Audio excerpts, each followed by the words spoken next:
Super Bowl champions here in Miami as they win it here in Super Bowl 54. I am the greatest. Army with harmony. Artest looking, gets it to Brian. Brian Children has to put it up with the buzzer.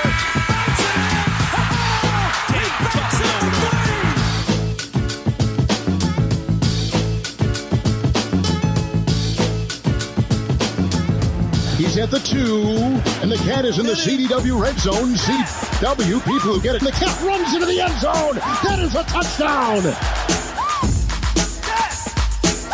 Cubs win! Cubs win! Here's Jose Canseco, who looks like the Silver Surfer, sort of a comic book hero, huge, muscular. Whoa! Wow, did he crush that one? Jose Canseco off the facade of the upper deck. Welcome to the Bronx.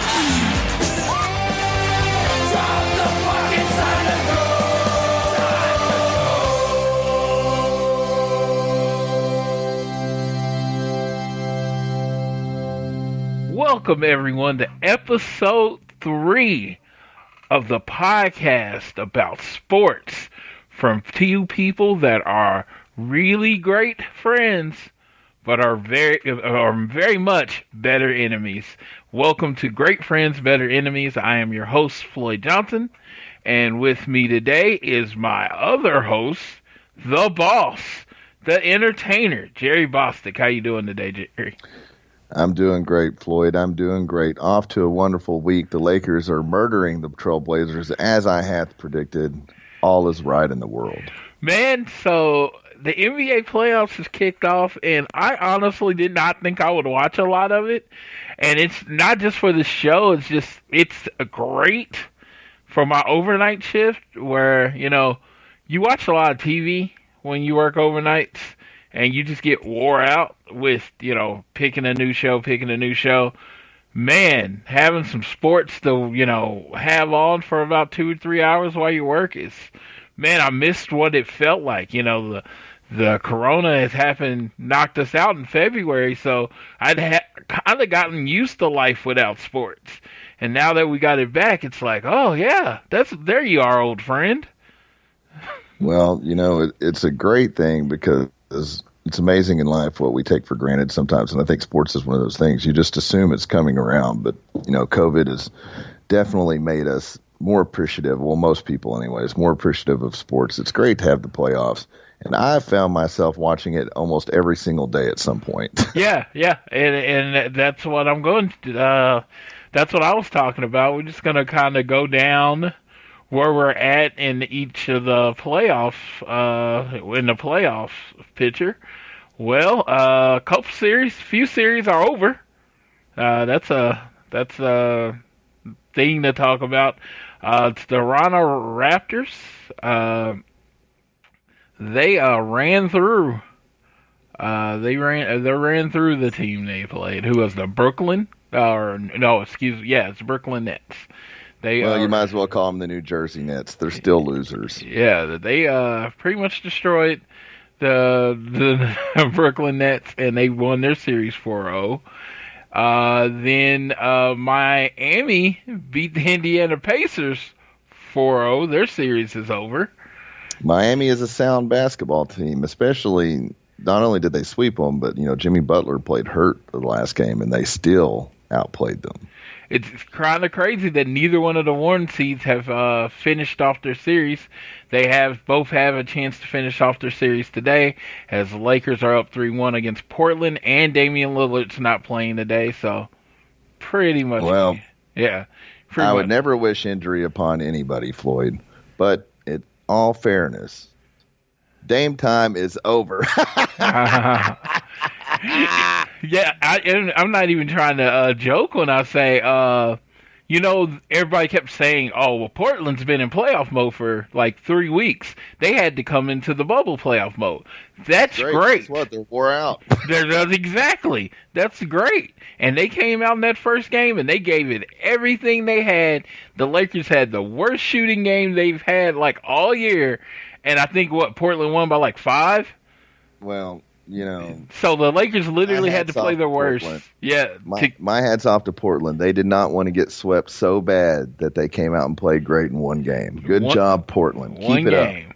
And then after that, it's been all LA, and the games have not been relatively close.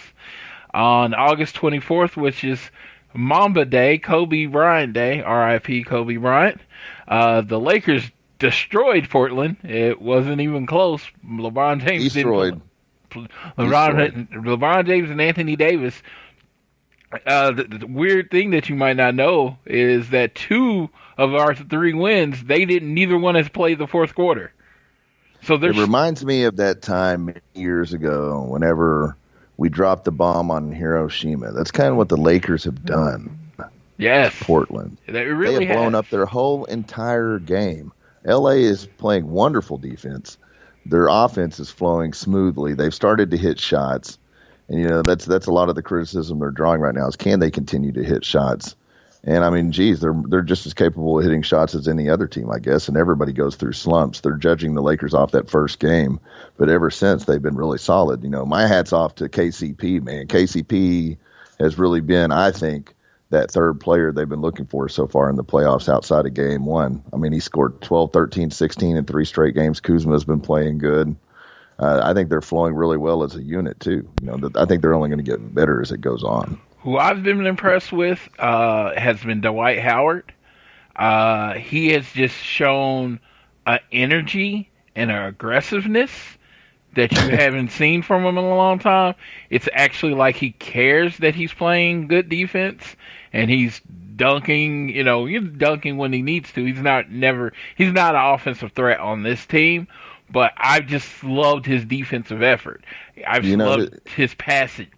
I can't agree with you more. I absolutely hated, and I don't say the word hate very often in life, but I hated Dwight Howard in his first run in L.A. I thought he was lazy. He just did not care. He played horrible.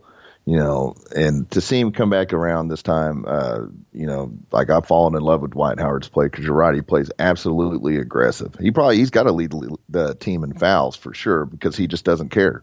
If you come down low, you're not going to get any free points off Dwight Howard. He's going to bang you and bang you and bang you some more. Yeah, and that 3-headed monster down there of JaMale McGee, Anthony Davis, and Dwight Howard, all block masters.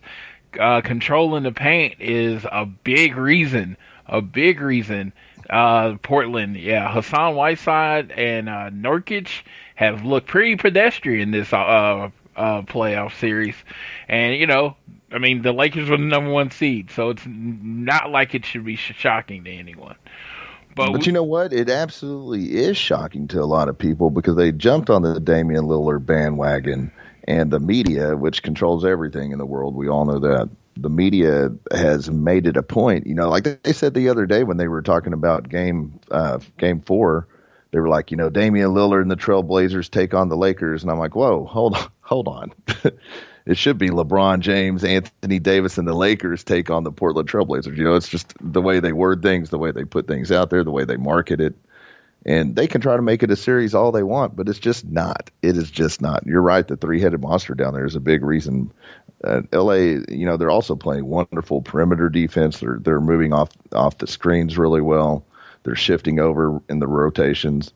I mean, it's been just great basketball to watch. And even though the NBA has become an offensive game, defense still wins championships. And LA's defense is probably, I would say, the best in the NBA. Portland is averaging 102. They were averaging 126 in the bubble. So that's negative 24 points when they play against LA.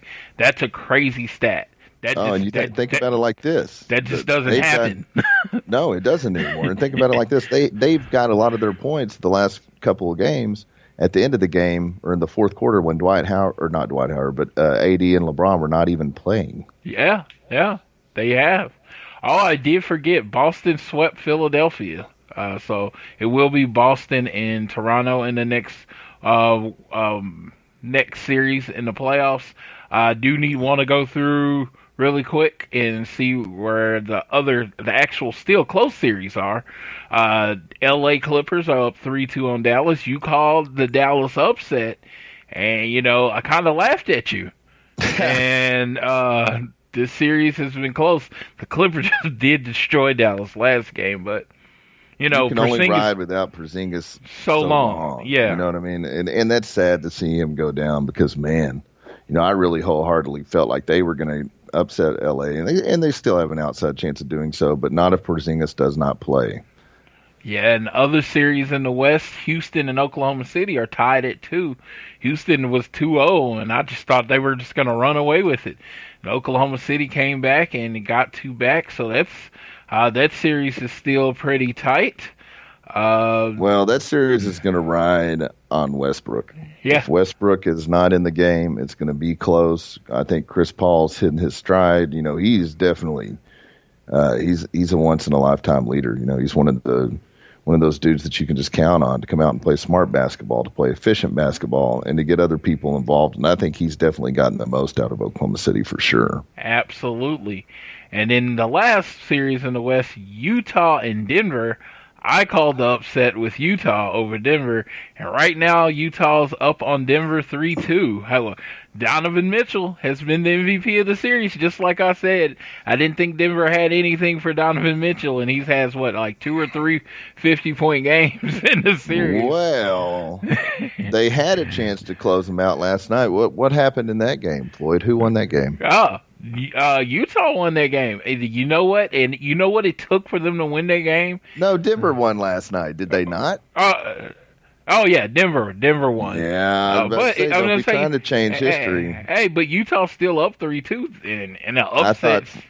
I thought for a second you had a sports almanac and you were like Back to the Future and you tried to go back and change the outcome of games. I'm like, last time I saw Denver won last night. No, Jamal Murray and I forgot the center's name from a center name from Denver. I'm gonna pull it up.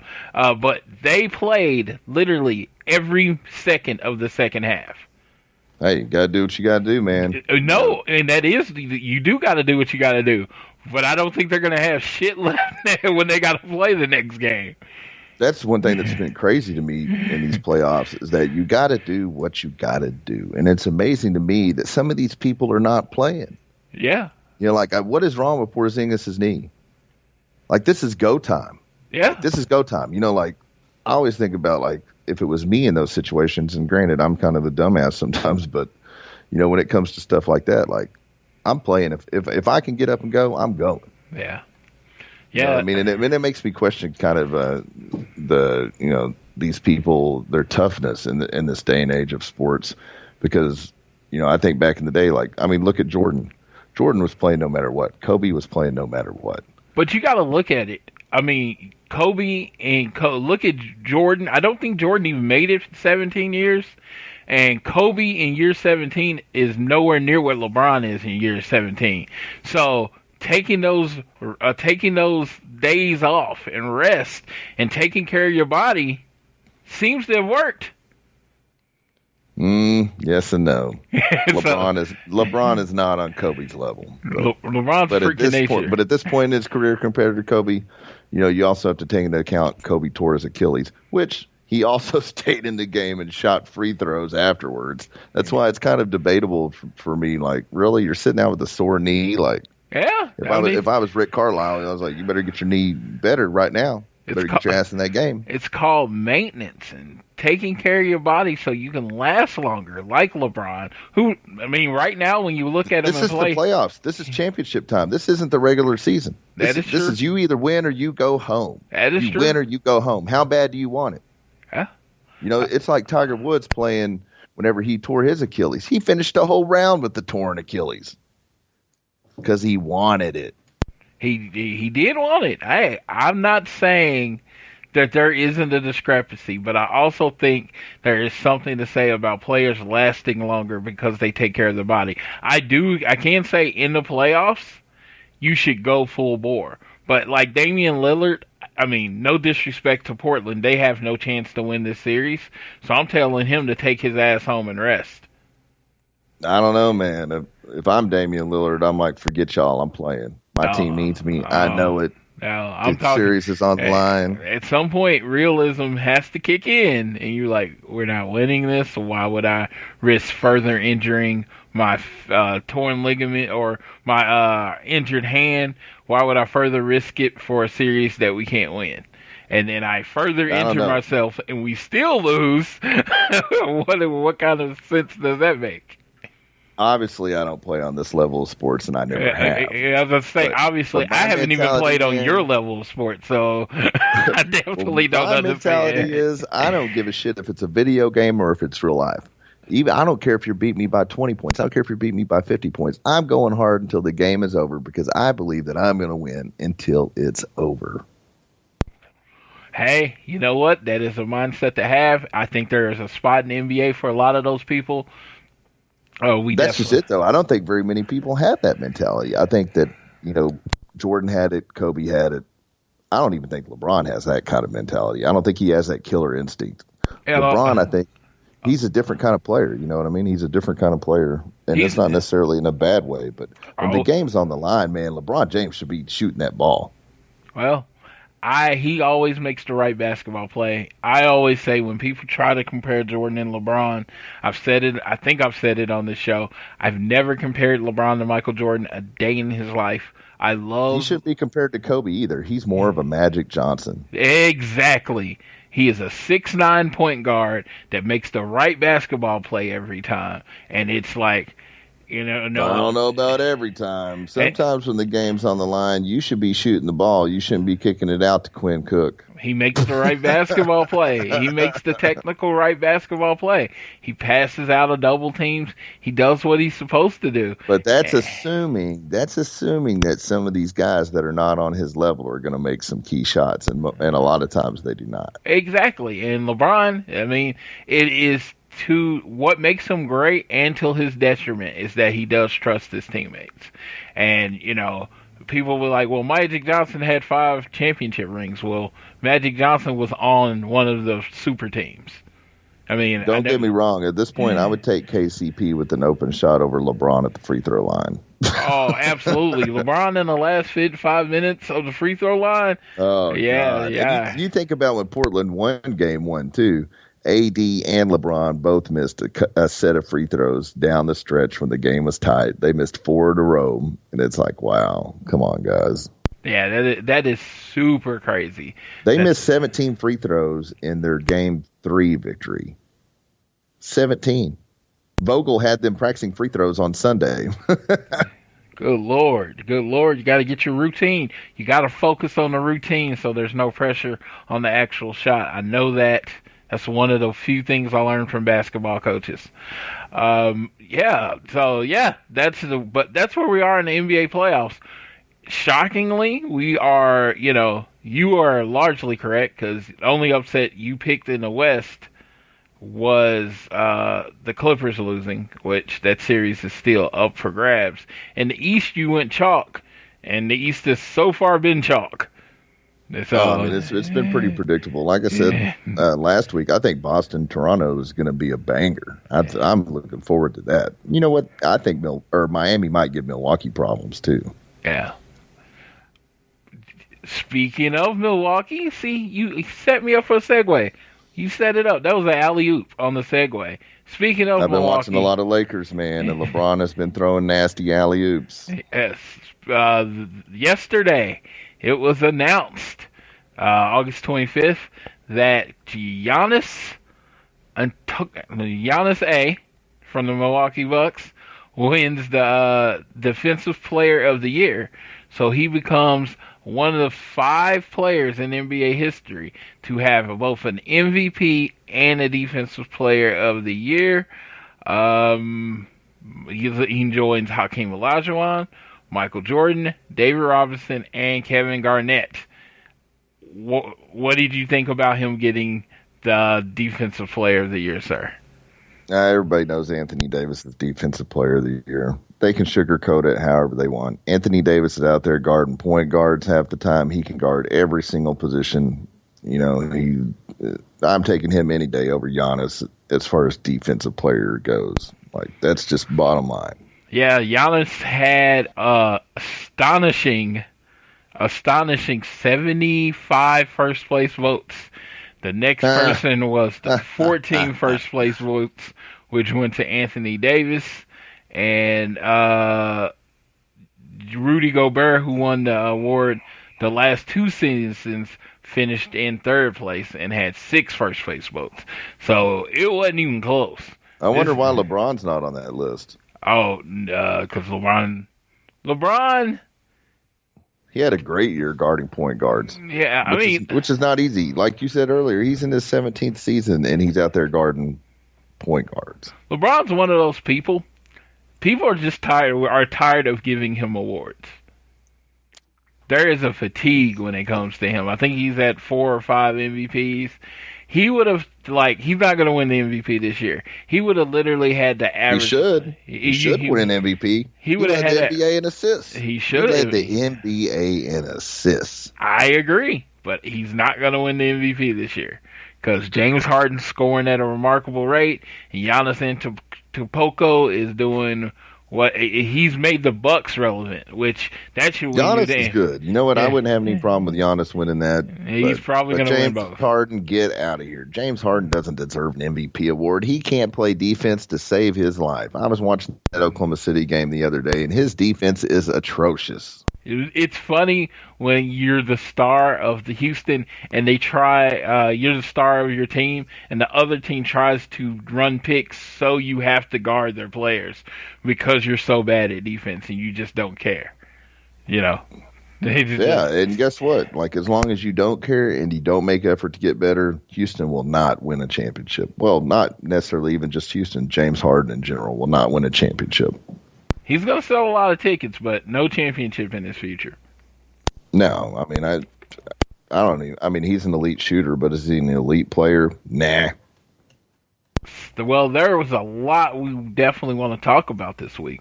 But the big news, huge news this week is Madden came out.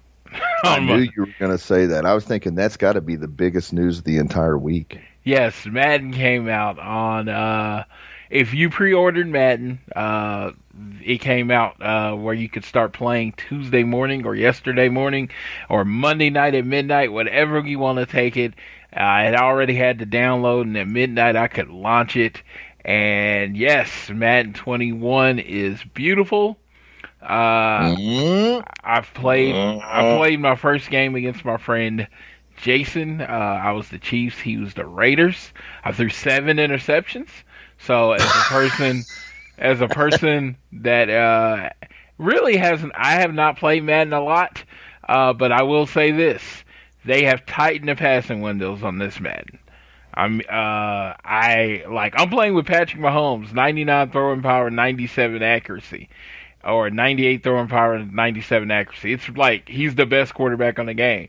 And the windows were where I used to be able to throw it in last year were not there. It was an interception every time. And it's just it is definitely going to take an adjustment for me because, like I said, passes that you could make in Madden 20, you can't make in 21. So I'm working on seeing how I can make that better. Well, I think definitely at some point they got to work on the AI and the passing and all of that because, my thing is the one thing I hate about Madden that they did not fix is the unrealistic ability of the ball to just bounce up in the air and bounce to the right person and they pick it off or whatever. And it's that is not realistic in the least bit. These DBs are out there picking off these passes like they're wide receivers, and there's a reason why most of them are not wide receivers, and it's because they cannot catch very well. But yet on Madden, they have so many unrealistic interceptions. I do think the gameplay is actually pretty smooth. I played my son. That was my first game against a human, and it was in our little franchise, and he was the Bengals and I was the Browns because the Browns, of course, had the most active Miami Hurricanes on their roster, and so. That's why they're not good. No, that's why they have promise, Floyd. There's a difference. And I beat him, I think, 30-11. But it was a very rough game. Yeah, because I threw a couple of picks too, which obviously Mayfield is no Mahomes for sure. But I threw 7 interceptions and the game ended 21-17. It wasn't even like I got blew out. He threw 3 or 4. It was just. We just picked it up and we started playing and we hadn't really looked or done the lab to see how the adjustments, and it was just like the ball just kept floating, and we call it, we're on online, and we're just talking to each other like, what the fuck is going on? Because it was just like stuff like dudes would be wide open and you would throw an interception, and it's just like, okay, we gotta fix that. But good news to report, they have a new game mode called The Yard. Now, that actually looked interesting. I don't really get into anything except franchise, which they have not updated at all yet. Yes. But the Yard actually did look interesting. Yard is so fun. That's all I've done. After I played him, I got in the Yard. It's 6-on-6, basically street football, and it is fun. It's the most pick up and play version of Madden there's been in 15 years. That's what I was like, with all the hit sticks and playmakers and all these different things, the option and all these different options that you have on Madden. I feel like you got to practice for a week before you can play anybody, so you know how to do everything. Now, this street ball Madden, it's just like, I can just throw you a controller, you snap the ball, you just pick on a play. It's just not all these options. It harkens back to just like Tecmo Bowl to me. It just feels so much, it just feels so much more simple, It's like you run a crossing route and DBs run into each other, and then you throw the ball, and it's just like, and that's all I've been playing. I've been killing it on that, and they've done a lot with your avatar that you create, where you can play with him and play with the avatar in the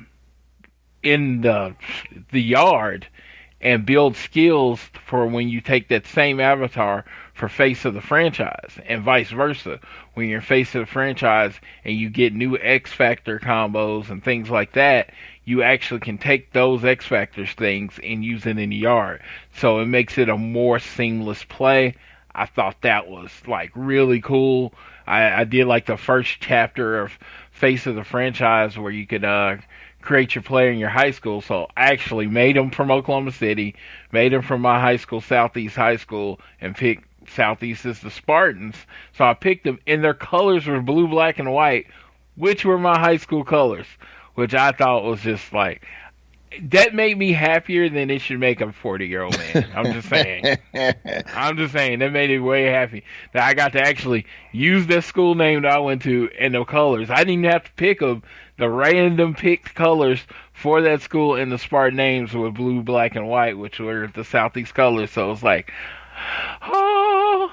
So getting to live the athletic high school years that I never actually had, because I run a 40 in 3 days, so that's how that runs. So yeah, it's been fun. Like I said, I just like getting started. I can't wait to have a few days off. I'm actually thinking about taking an off day just so I can sit and play the Face of the Franchise all day and really get into the story. So you said you played against your son. Have you played anything else? Have you tried any of the other modes? Man, I don't really play the other modes. I'm just a strict franchise dude. I do. I love franchise, and that's what I go to. I can't wait for it, honestly. Yeah, I got to get in the game, and then I got to go trade off my players to get the Miami players. And so I think I've probably got like 15 Miami players on my roster right now. I'll always go get the shittiest team, trade all their starters for draft picks, suck the first couple years, get some talent in there, and build my team from scratch in my image, playing my style of football. Oh yeah, I mean, I still have one of my friends actually pointed out yesterday. He's like, you've been running the same stuff since 1999, and I was like, well, I do it really well. Why would I change it? Because I'm still running like Miami pro style offense, like it's college football, Dude, I always say I'm such an old guy because I run a run heavy power run offense. All my offensive linemen are like 350 pounds, and I'm a firm believer of the line. I'm the same way. I'm a big running guy. Like if you don't shut down the run, you might not even see the pass. Exactly. I've gotten 300, 350 yards rushing on people because it's like, okay, you can't stop my run. Why would I throw it? It's no point. Yeah, exactly. That's how I feel about it. And I got rid of, I was able to get rid of Nick Chubb for my man Philip Lindsay, who I'm a huge supporter of on Madden. So, my run game is on point right now. Yes, I love it. I always go get Dalvin Cook or Devontae Freeman or the many Florida Freeman State. too this year. I picked up Freeman this year. I hate to admit it publicly, but my running backs are Philip Lindsay, Lamar Miller, and Devontae Freeman. Yes, the many Florida State running backs that are in the NFL, which is awesome. Awesome. So many Florida State running backs in the NFL. I think Miami probably had more Hall of Famers off their 2000-2001 team that made the NFL than Florida State's had, period. I don't know. We're sneaky in there. We sneak in there. It's like 2001 Miami Hurricanes is the greatest college football team of all time, and every statistic shows it. 2013 Florida State Seminoles was the greatest, actually the most dominant college football team of the modern era, and every stat shows it. Whatever. You cannot tell me that you believe they would beat that Miami team. That Miami team was loaded with NFL superstars. I don't know if they would beat them, but just think about this. Not until the national championship, not one team was within 10 points of us. We smoked everybody, including your Miami Hurricanes. Until the national championship. What was the score of their national championship game that year? 31-27. It was like 31-27, I believe. Miami absolutely murdered Nebraska for their fifth championship. You know what? I believe excuses are assholes, but I'm still going to throw one out there. Auburn had a great offensive coordinator, one of the foundations of Florida State's teams, named Damian Craig. And Damian Craig's a beautiful man. If you ever, I would run anywhere to go meet him. But that day he coached for Auburn. And unfortunately, Jimbo Fisher was not wise enough to change the signals on our team. So they literally knew everything we were going to do in the first half.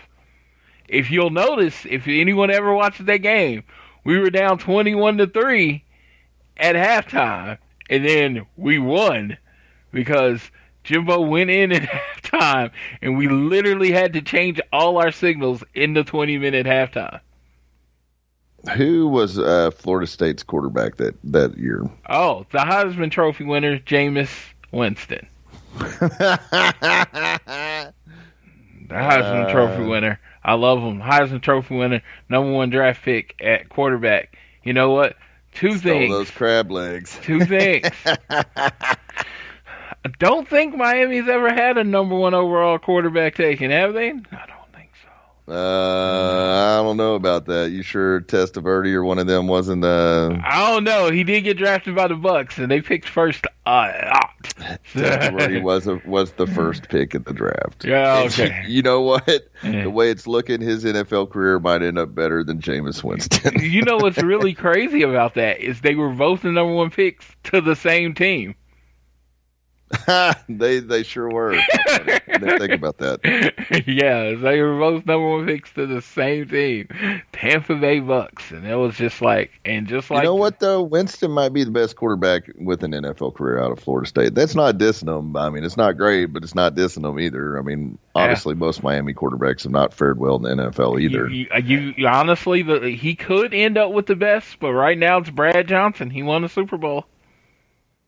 Yeah, and you know, I'm a big dude on winning championships. I think that winning a championship elevates you to a different level. I think there's a reason why people don't really talk about like Dan Marino, and they should. Obviously, statistically, Marino's one of the best ever, but he could never win a championship. Marino changed the NFL. The reason the NFL is the way it is now is because of Marino. Because lots of years of them not winning championships were still selling out stadiums because they had Dan Marino. So it's just he was a lot of the reason the NFL kind of evolved along with it.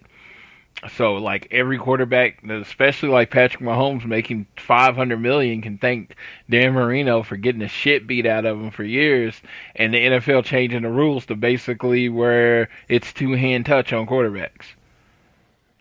So well, I think Dan would have probably won one if it wouldn't have been for the curse of Ray Finkel. Yes. He missed the field goal. No, but it was funny because Dan, his first or second year in the NFL, he gets to the Super Bowl and plays the San Francisco 49ers, and of course they get destroyed. But everybody was like, it's his first year. He'll be in the Super Bowl 10 more times before his career's over. Never made it again. So, to your point earlier, when you say that toughness, it's just like sometimes you got to lay it all out on the field because, you might not ever get another chance to play in that big game. That's exactly right, and that's why I think you definitely do got to look at people's championships and their championship records and so forth. I think that's definitely what makes people, a bigger deal. I think that because Marino should be remembered for, being one of the best of all time because he definitely is, but people hardly talk about him. They don't talk about him. It's Tom Brady, it's Montana, it's even Peyton Manning's in the conversation. It's just, and he got that second Super Bowl was like Denver kind of won that second Super Bowl despite him, but he got his second Super Bowl ring. You got a Super Bowl with two different teams. No one can question your championship pedigree. Even Eli is going to get more respect because he has his two Super Bowl rings.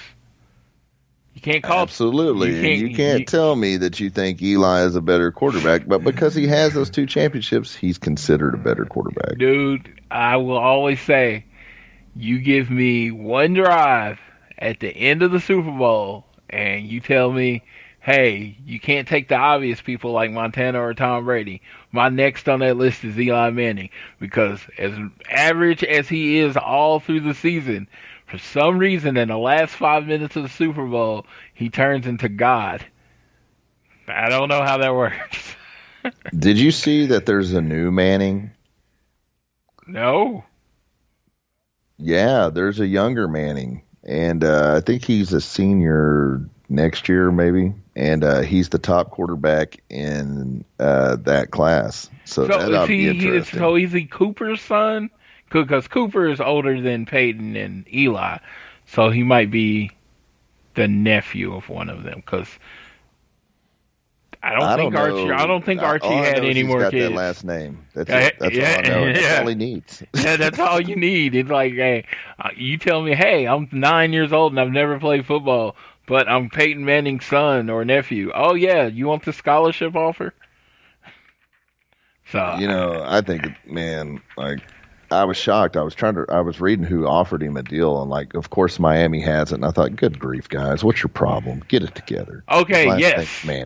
His name is Arch Manning, and he is Archie Manning says his grandson Arch is already ahead of where Peyton and Eli were in high school.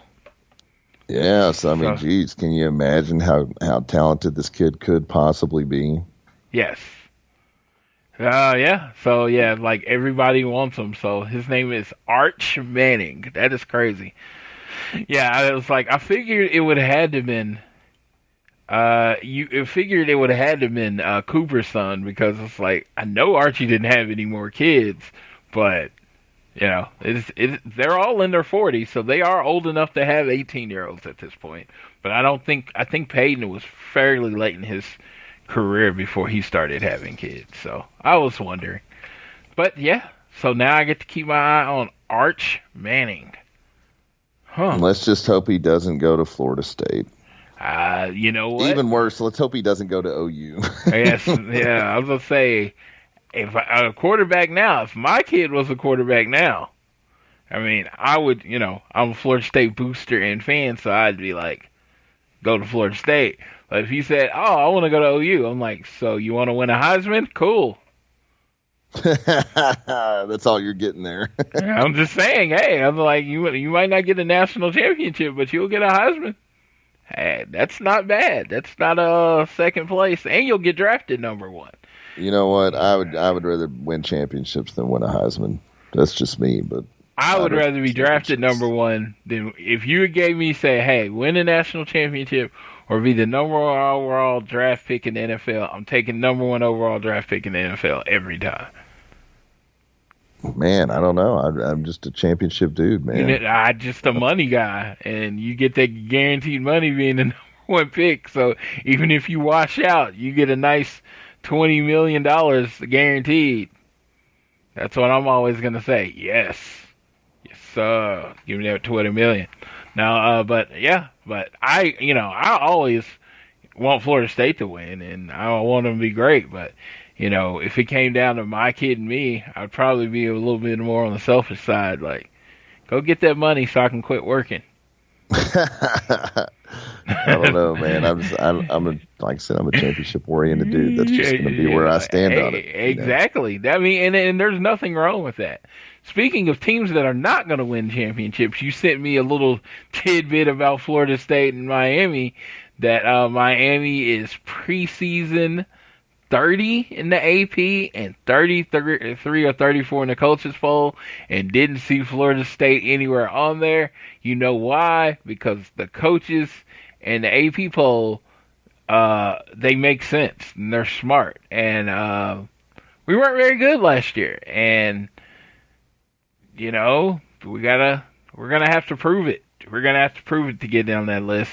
Miami was better than us. Miami kept the same coach, kept a lot of the same talent, and then they probably added the best quarterback in the country. So, yeah, I would rank Miami significantly higher than Florida State too. Well, Miami has it pretty easy this year. They start off with Alabama, Birmingham, which they should murder them. They move on to at Louisville, which I'm sure that's going to be interesting. And after that, then they got Florida State. It doesn't matter how good Florida State is according to these polls. Every time they play each other, either team could win, whether it's Miami or Florida State. That's just where you're at, I am looking forward to that game because we're going to destroy you. Miami is allowing fans at their home games, too. Did you know that? Florida State is, too. I tell people all the time, it's like when they were talking about leagues canceling, I kept saying, I don't think if your school has a team in the South, I mean, if your conference has teams in the South, they're not canceling because it's just different. In the South, Oklahoma, I know we're not the South, but we're the southern region of the country. Football's a religion. It's not something we play around with. I might not root for OU or OSU, but Saturdays when my team is on, I'm glued to my TV, just like Jerry is. So it's a religion here. I mean, I don't even care if they lose. I'm still watching every single game like they're going to win. Yeah, I will tell anybody. I don't know how many if you've ever done it, but going to Norman, doing a college game day, just like any game, is an experience that I feel like everybody should have. I tell you what, man, I honestly thought when I went to the Nebraska game, I honestly thought that Nebraska was a cooler experience. Nothing against OU fans because they're definitely diehards too, but man, the Nebraska fans, and I don't know if it's still that way because obviously, I mean, geez, that was 2001 whenever I went. But, back then when Nebraska was still a credible contender, I mean, that was the craziest thing I've ever seen. Those fans are out of their minds. But in a good way. They support their team and love them, and I can relate to that. But, back to this year, I'm telling you, Floyd, the biggest roadblock for Miami getting number 6 is October the 10th. They travel to Clemson. I would have felt better if it was in Miami. Yes. Yeah, Who knows what can happen to Touchdown Jesus between now and then? Who knows? That was an experience. I've been to a Clemson game in Clemson when they played Florida State, and that was an experience. My best game days experiences, though, of course, my best game day experience would have been Tallahassee. But I honestly, it's like, to me, through its Clemson, it was Tallahassee, it was Norman, it was Stillwater. It's that same type of feel, that hope that you have before the game, that community. Everybody's all wearing the same color. I love football so much. Florida State, we start with Georgia Tech on the September 12th in Tallahassee. We then go to Miami. Miami's actually our second game of the season. We get y'all on 14 days rest, so I like that. Jacksonville State, I believe that's going to be a win. Then we got Notre Dame. Jacksonville State. Notre Dame's not going to be pleasant. Then I feel like we got the stretch that's going to decide if we go to a bowl or not, and that is North Carolina, Louisville, Pittsburgh, and North Carolina State. Those four teams are all beatable, but they're all very losable. So those are all like coin toss games. All four of those teams are on the same talent level as Florida State. So you guys don't have Clemson? No, I was just got to get that. My goodness. I was like, that was the Don't be complaining about Notre Dame being a hard game when you don't have to play Clemson. No, we play Clemson November 21st. I was just going through. Oh, you do? Okay, yeah. Oh, yeah. We have only fitting. Yeah. They're in our division, and they're one of our rivals. So we're going to get destroyed by them on November 21st. Great. I can't wait. November 28th and the December 5th, we finish with Virginia and Duke. Virginia lost a lot of seniors last year, so they should be beatable. Duke is Duke. I mean, they're never going to have the talent that Florida State has, but they're probably one of the better coached teams in college football. So if you Nothing makes me more mad than losing to Duke, the football team. Exactly. I get so irate over losing to them, and we're good at it. We've lost to them a couple times in the last few years. We got 11 games. I think a safe number is 6. Well, honestly, if you're asking me to be 100% true serum honest, I think we're going to do 5. I think we're going to win 5. I think we're going 5-6. But if we go 6-5, 7-4, I wouldn't be shocked. Anything over 7, I would absolutely be shocked. Well, I'm just going to go out on a limb here and say that Miami is going to chase number 6, and it's going to come down to that game in Clemson. So if you just keep saying it every year, eventually it'll happen. I said the Chiefs were going to the Super Bowl for the last 26 years, and finally happened. So I am speaking it into existence. Hey, you know what? There is a power of positivity. There is a power of positive thinking. But there's not enough positive thinking in this world to get Miami in the national championship.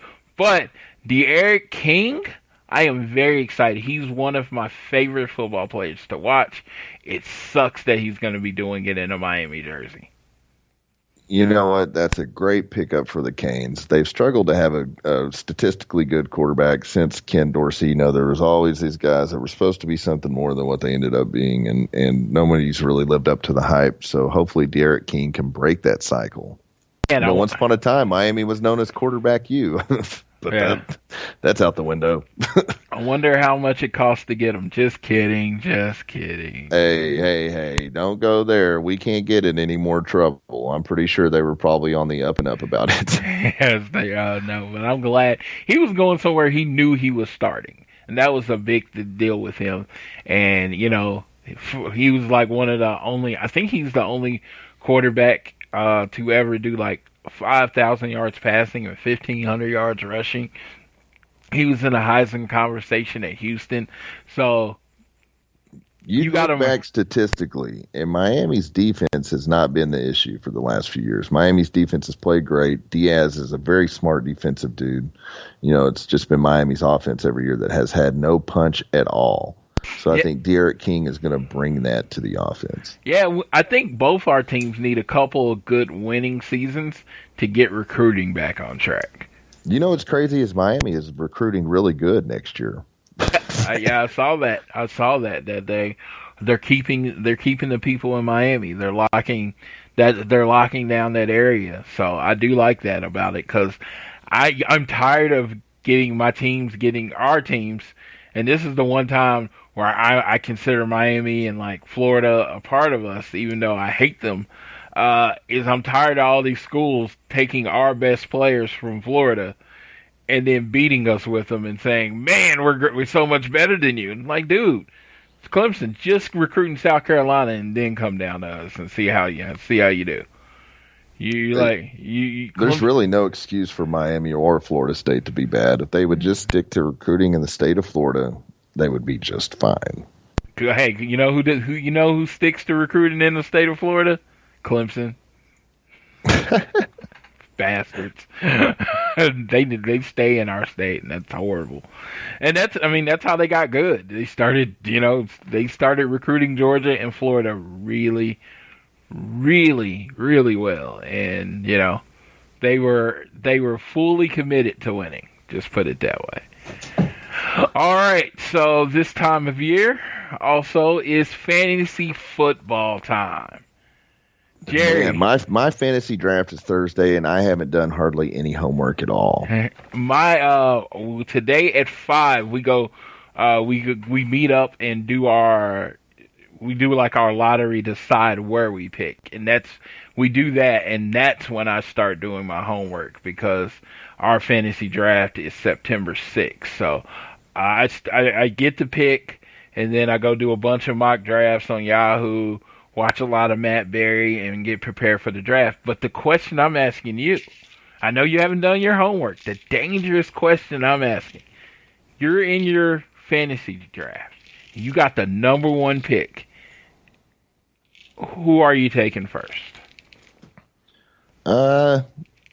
Probably Philip Dorsett. I kid. Man, I'm gonna probably go with Ezekiel Elliott. Okay. Well, and that is a solid first pick. The Cowboys do run their ball a lot, and the whole offense goes through him. My first pick would be Michael Thomas from the New Orleans Saints, a.k.a. Can't Guard Mike on Twitter. Had 164 catches last year. The whole offense runs through him. 164 catches and 1 drop. So, if you are... That's insane statistics, That's I really hope he doesn't go on to break Jerry Rice's records. But, Drew Brees can only play so long, so... Yeah. They have an amazing backup in New Orleans. Like, amazing. He's good-looking. He's tall. Jesus, who are you talking about? Throw the ball Chris Winkie? No, he's actually Jameis Winston. Oh, that's right. Yeah. You know what? I think that's one of the best places he could have gone. Yeah, really, in all reality, all he's got to do is quit throwing picks. Yeah. Nobody doubts his arm strength or anything like that. He's just got to get more football intelligent in certain situations. Yeah, I will always say whoever Jameis Winston's agent was in Tampa Bay, I would fire him because there was no way anybody was paying a quarterback that threw 30 interceptions, $30 million. I would have offered to sign for a prove it deal, maybe like 15 the first year and maybe 20 the second, and just prove that I can not throw interceptions. And that's what I would have done. And I think that's where they're at. You just got to prove that you're not going to throw them. Yeah, and that's what I'm like. And I think he'd still be in Tampa Bay, and I don't think Tom Brady would be there if he'd said that. But he's like, dude, I want $30 million. And Tampa Bay was like, why would we invest that kind of money in you when you threw 30 interceptions? It's like 30 interceptions. That's like my Madden stats, bro. No, 30 interceptions. That's more turnovers than like 15 teams had all year. The whole team, fumbles and everything included. He had more turnovers than half of the NFL. That's just ridiculous. It's like Aaron Rodgers considered himself having a bad season last year, and he threw 9. So, 30 is just ridiculous. No, I'm not paying you anything that's stupid. I'm predicting, it's a bold prediction, but I think after sitting under Drew Brees for a year or two, I think that number will drastically change. Yeah, I think so. And I think if he had another year, with the coach in Tampa Bay, I think that would have changed. But they weren't going to pay $30 million for an experiment, and I wouldn't. I mean, that's just not good. That didn't make any financial sense to do that. So my pick would be Mr. Mike Thomas. You said Ezekiel Elliott. I'm hoping I get to draft in the top 5 this year. I'm one of those people. I either want to draft 1 or 2, and we have a 12-team league, or 11 or 12. Yeah, see, we have 8, but ours is we do individual defense. We even have coaches this year, which I thought was a funny addition, so I threw it in there. So our league is pretty different compared to most. Yeah, our league is PPR. There's some different bonuses you can get. Of course, if you get a chance, Lamar Jackson, it's literally like drafting a top 10 quarterback and a top 10 running back at the same time. He had 1,200 yards rushing. But do you think he's going to have those stats again this year? I don't. I think most teams will adjust, but I think he'll have at least 1,000 yards rushing. Even like it was, I was listening to a radio show and they said even if his stats drop 20%, which is a normal drop after MVP season, they say if they drop 20% across the board, he's still a top 15 quarterback, and he would have still been a top 10 running back. Well, I could have swore you were going to say. Not that it was a drop-off from an MVP season, but it was a drop-off from being on the cover of Madden. Yes. Madden curse. Patrick Mahomes, I call him, my personal name for Patrick Mahomes, no one else calls him this, I call him light-skinned Jesus. And when some people, like last year, people were like, Patrick Mahomes was on the game, and I said, light-skinned Jesus is stronger than any curse that you have. And you know what he did? He just fucked around and won the Super Bowl after being on the cover of Madden. No big deal. No big deal. He took your Madden, he took everybody's cat and curse, said, turn that sumbitch sideways, stick it straight up your candy ass. Miami alum said that first. So, I just say, I don't worry about any of those curses when it comes to Patrick Mahomes, because that arm, straight gift from God. It's amazing. Good Lord. God, I just love Patrick Mahomes. I just ordered my Patrick Mahomes jersey for this season. I'm going to cry in it every week because I get to watch him play. So. Well, you know what? I hope that it comes down to him and Lamar Jackson again this year. Like, man, I love that matchup. Yep, and I can't wait to smoke Lamar Jackson again. Yeah. Oh, man. Well, you know what? You got to have something going for you. I got the Lakers going for me. You've got the Chiefs going for you. We obviously don't have Miami and Florida State to count on, but here's to hoping. Okay, but you know what? No matter what Miami and Florida State do, we're going to have a better week than Earl Thomas did last week. I don't know, man. I don't know. I'm thoroughly convinced that he is going to Dallas. Good Lord, though. To go crazy doing a practice and get in an argument with a player on the sideline, and then, okay, it's over, and you separate, and then you run up behind him and punch him in the face.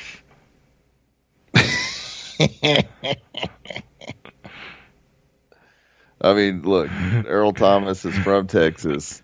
It makes sense for him to go to Dallas. Dallas makes dumb transactions when it comes to stuff like this. They always, it's good for them in a sense, though. They always believe in giving people a second chance. Yeah, and it's like, you know what? It's going to cost them a significant amount of money because, of course, Baltimore's saying they don't want to pay him his $10 million guaranteed. They're trying to avoid his contract.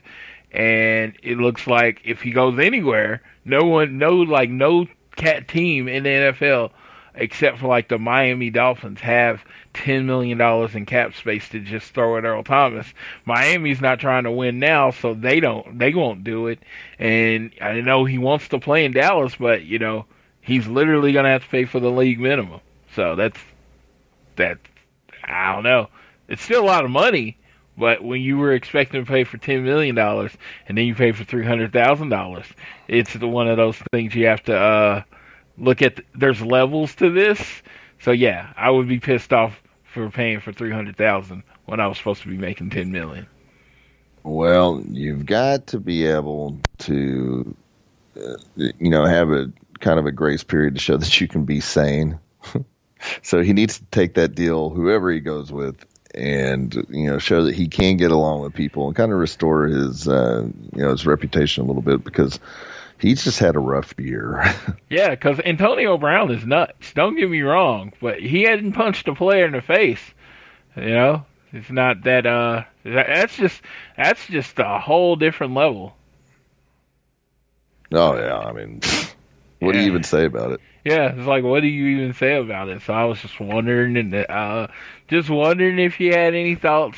NFL. I would sign him if it was me. I would sign him. Yeah, I would definitely sign him. I've signed him numerous times on Madden. No, but the craziest thing is that, especially when it comes to fantasy football players and all this stuff, is that we don't have a preseason. So I used to, watch the preseason games, watch what the coaches did with the players, try to guess based on what they're doing, how that might translate to the regular season. And you just don't have that. But there is one good thing. You can do your draft now, and you don't have to worry about one of your players getting taken out in the preseason. That's true. And, one thing, I think my favorite thing about the whole fantasy football thing is our whole draft is live and in person. So it's like a real draft. Yes. That's always my favorite thing that we do. And I think it's great there's no preseason, really. I 100% agree with you. I rock it. I don't wear NFL jerseys much during the year, but I get to rock my NFL jersey. This year I'll be watching my Kansas City Chiefs World Championship everything. And I get to roll in there, chest stuck out, yeah, because my team's better than everyone else's. And then we get to sit there and draft, and, I'm just looking at them with that air of my team's better. Because, that's what fantasy sports was created for. It was a way for people that like baseball in the 30s, because that's how long it's been around, 20s and 30s. It was a way for people that like baseball. Well, when their teams suck, they wanted a reason to still enjoy baseball. So they started tracking stats and doing the fantasy drafts, and came up basically with a game that has become this worldwide phenomenon. But what do you do when your team is the best team? They are the measuring stick. You care about fantasy football maybe a little less? No, I just like winning, so no, I don't care about it any less. I want to destroy everybody. Yeah, I feel the same way, man. I enjoy winning at video games just as much as real life. No, but yeah, that is amazing. Let's see, what else did we have? I think, one thing I did not transition to from the NBA. So teams are leaving now. They just got swept, and they're going to leave the bubble. And it looks like they're going to be allowing families and stuff to, for the teams that are still in it, to start coming into the bubble. Did you have any thoughts on that, or what you think about that? Nah, I mean, I think it's a good deal. Yeah, I think it's a good deal. If they can patrol it and keep the cases at zero, I think it's a great deal, because obviously those people miss their families. Yeah. And they deserve to be around their families as long as it can be done in a good way where nobody gets sick. And I applaud the NBA. I think they've done an amazing job with the restart. I don't think that it could be any better. Even I enjoy their digital screens and stuff like that, even though WWE dwarfed it with the Thunderdome. But what do you expect? I mean, that's WWE's niche, as being a presentation company, whereas, basketball obviously is about presentation to a certain extent, but the game itself does its talking. Yeah, absolutely. I honestly don't even notice the screens when I'm watching basketball, at all. I don't even notice that they're there. I do when they point it out. I think it's kind of cool, Steph Curry's been on there, and there's been some really cool people that have just randomly shown up. Lil Wayne was on the Lakers screen the other day. I keep waiting for Jack, but I haven't seen Nicholson on there yet. And so, I mean, I think it's a cool deal. Shout out to Pat McAfee too, man. Oh my God! Yes. Crazy, you know. Yeah, I think that was my favorite, if not the best, first match for a celebrity that I've ever seen. Oh man, it was crazy. But like I said, he's been training since the day he got signed. Obviously, he had other intentions than being an interview guy, and hats off to him for taking it seriously and training hard and coming out. And I mean, geez, some of that stuff he did, I couldn't even do that. And I've wrestled for 15 years now. I couldn't do some of that stuff he did. So hats off to him. He's a tremendous athlete. Happy late birthday to Kobe Bryant, whose birthday was on the 23rd. And we talked about earlier, 8/24 was Kobe Bryant Day. And, it's rest in peace, Kobe. It was my favorite player of all time. And, definitely one of the most motivational players of all time. Teaches people to want it no matter what. Was a great leader. Maybe not always the nicest leader, but the difference between him and Jordan was, I think social media was more relevant when Kobe was playing, so you saw a lot more of it. Obviously until The Last Dance came out, people didn't realize just what an asshole Jordan was to play with, Hey, you know what? Everybody is a different person to every person that they meet. And like I said, Michael Jordan, good Lord. I noticed when I would watch, because I watched every Bulls game. And he would berate people for missing assignments on the sideline. And they would catch it, and the announcers would say, Jordan is just being passionate out there. And, they'd cover it up. Oh, they make excuses for Jordan, but they'd roast Kobe for the same stuff. Yeah. And even when I was young, I was like, Jordan was one of those people. I thought he was a god. I loved watching him play. But I really was like, I never want to meet that man. Like, I never want to, because it's just like, he put winning first above everything. He said he put basketball first above everything.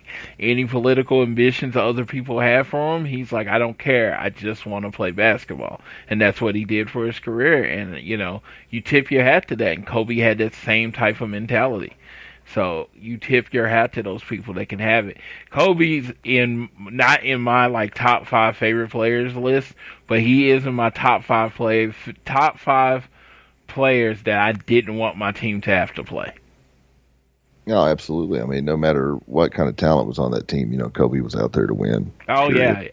Yeah. And it's like, even if the team around him sucked, he could bust 81 on you and pull out a victory or something like that. So it's just like, it's crazy. But, I think that's it. I think we covered everything. Next week, we're going to try to talk about some baseball. Hockey playoffs will be towards the middle. So I'll bring up a little bit of that. Just, we're not going to talk a lot about it. But for our friend Ryan, who's listened to every show, we're going to talk a little baseball and hockey next week. I will talk about my experience because I'm actually going to a live wrestling show this week. The Independent Wrestling Expo. And it's right outside of Dallas, Texas. I will be at that show this week, so I'll talk a little bit about that. And, of course, we will be well into the second round of the NBA playoffs. You will get kind of, where we stand on that. We don't have enough to actually do our predictions this week, but we'll have some stuff next week. You got anything left, Jerry? No, like always, thank you everybody that's been listening. Thanks to Ryan for listening to every episode. We can definitely talk about baseball next week. I'm never soft on talking about the Yankees. And, man, who doesn't love to talk hockey? I'm picking Mario Lemieux and Jaromir Jagr this year for another Stanley Cup. You know what? Jaromir Jagr and Mario Lemieux, if they win the Stanley Cup this year, I will run through my neighborhood naked. I guarantee you that. You are in deep trouble, man. If those two players win the Stanley Cup this year, I am running through the streets buck ass naked. You can record it. And now, just for all of you listening, Mario Lemieux is the owner of the Pittsburgh Penguins, who has been eliminated from the playoffs this year. So I was just letting you know there's absolutely no chance in hell that's going to happen. And Jaromir Jagr still plays professional hockey in Russia. Well, there you go. See, I don't know a lot, but I knew that. He's training for a comeback. We waiting on the comeback for him. But yeah, again, if you every download helps, every second you listen. Make sure you're following us at our Twitter account. I'm going to do my best this week to start getting more Twitter listeners, Twitter followers. It's at GFBE Podcast. Our Facebook's actually, I think we're at like 300 or 400 likes. Yeah, we're on the come up, man. Yeah, the Facebook's actually taken off. I'm going to do better about posting on there and being a little more interactive, getting a few more questions so we can talk about. But again, thank you for listening. This episode will be out on Thursday, August 27th. We appreciate you all, and you have a great week.